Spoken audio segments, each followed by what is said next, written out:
What is good for me could be bad for you. What is good for you could be bad for me, right?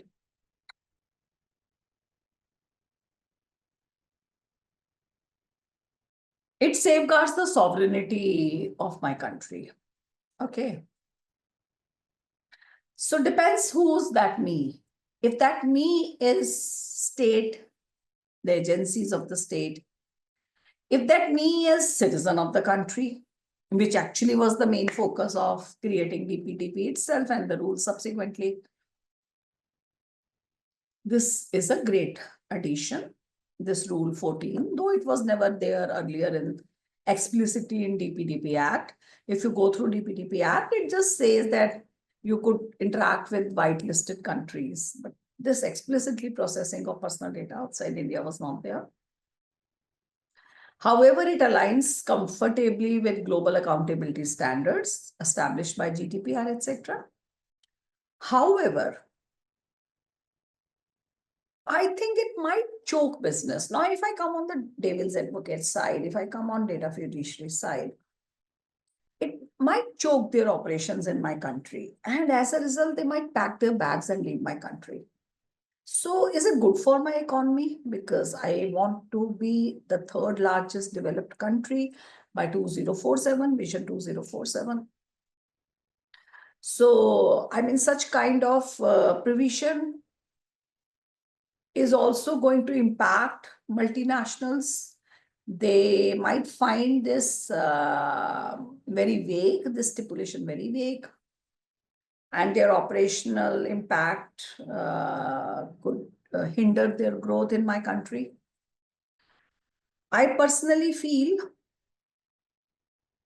this should have been coupled, or this could be always coupled up with the new Data Sovereignty Act in my country. It's been long awaited. If you recall back in PDP versions, I've written papers on each of these versions, I think. The PDP version after Meenakshi Ji's thingy, JPC was done. We did have this provision on data localization there. However, it was later dropped along with personal sensitive data. So at that point, people like you and me were saying, why you are having data localization stipulations? From where would data servers come in my country? And how would we, I mean, data centers come in my country? And how can we have data within the boundaries of my country if I do not give them infrastructure, and if I do not incubate these data centers or these cloud operations here?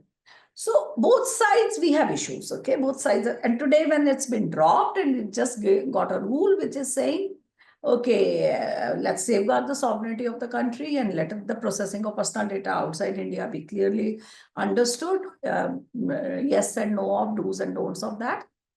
I would definitely have some legal impact, or I will definitely have some socio-economic impact. Not socio, but economic impact in the country.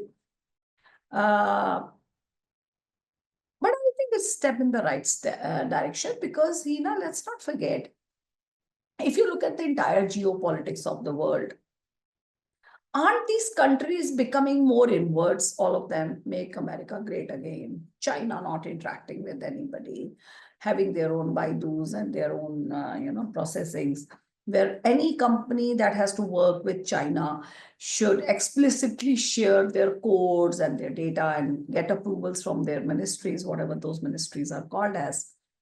And now if my country is trying to put some guidelines on that, we are concerned. We should not be.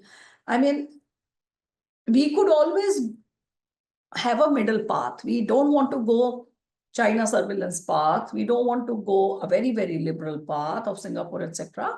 But there is always a mid lane, which India has very nicely adopted, and let's continue that journey. And this Rule 14 is in that context.